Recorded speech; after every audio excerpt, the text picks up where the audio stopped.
في نسبة مش صغيرة من أطفال التوحد بيبقى عندها كهرباء زيادة في المخ، وده بيخلي الدكتور يكتب لهم أدوية زي الديباكين اللي هي الأدوية اللي بيتم استخدامها في الكهرباء الزيادة. بس للأسف الديباكين ده معاه مشاكل كتير قوي، فالنهاردة هشرح لكم هنقدر نعمل إيه في الوضع دوت، وإزاي نقدر نتعامل مع طفل التوحد اللي عنده كهرباء زيادة. خليكم معانا.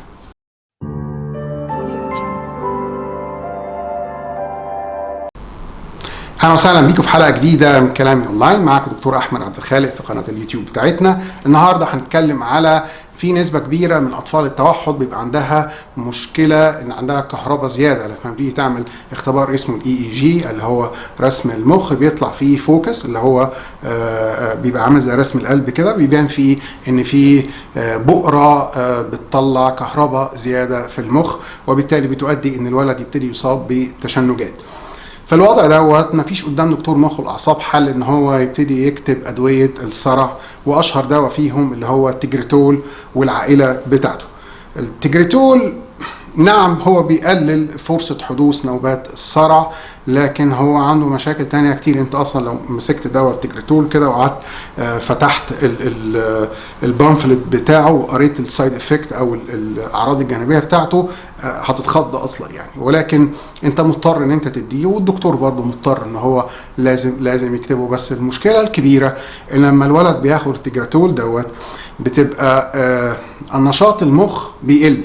هو عشان يقلل الكهرباء في المخ فبيدي ادويه تقلل نشاط المخ، بس هو المشكله هو لما بيقلل نشاط المخ بيقلله تقريبا بشكل عام كويس، وبالتالي بيقل التركيز وبيقل الانتباه وبتقل الحركه، وبتحس الولد لما بياخده كده مش هقول تايه ولكن مش موزون قوي يعني.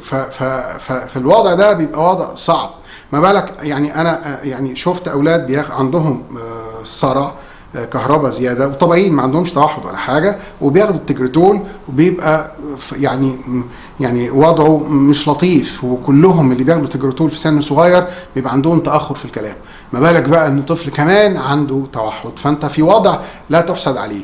مش قادر اقول لك ما تدلوش التجريتول كويس، ومش قادر اقول لك لا كمل على التجريتول. فانت لازم تلاقي نقطه في النص عشان تقدر تتعامل فيها مع ابنك، والنقطه اللي في النص هنا تكمن في كام نقطه مهمين قوي لازم تاخد بالك منهم. اول نقطه لازم تقعد مع الدكتور كويس، وتحاول بقدر الامكان مع الدكتور انه يقلل لك الجرعه قدر الامكان. يعني لو مثلا بياخد نص سنتي حاول يخليهم ربع سنتي، حاول يخليهم 2 ملي 1.5 ملي. اكتر جرعه اقل جرعه يقدر دكتور المخ والاعصاب يكتبها لك يعني، وفي نفس الوقت يكون حافظت على التوازن. هو الجرعه قلت لكن ما ابتداش يحصل نوبات صرع، ودي يعني بالنسبه لك هتبقى حاجه ممتازه جدا.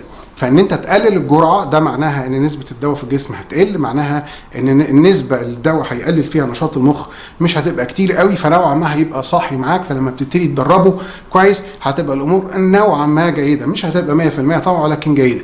النقطه الثانيه والمهمه جدا جدا جدا، انت اي دواء بتاخده في الدنيا دي كلها بيبقى ليه بيك اللي هو كيرف.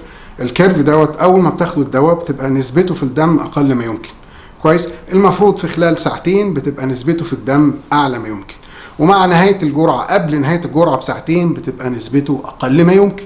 وبالتالي احنا دايما بنحاول نركز التدريبات على قد ما ربنا يقدرنا في اول ساعتين بعد ما ياخد الدواء، وفي اخر ساعتين قبل ما ياخد الجرعه الجديده، بحيث ان يكون الدواء اقل ما يمكن في دم الولد، فبالتالي نوعا ما يبقى في نشاط ويقدر يديك انتاج. ما تستهونش بدواء التجريتول.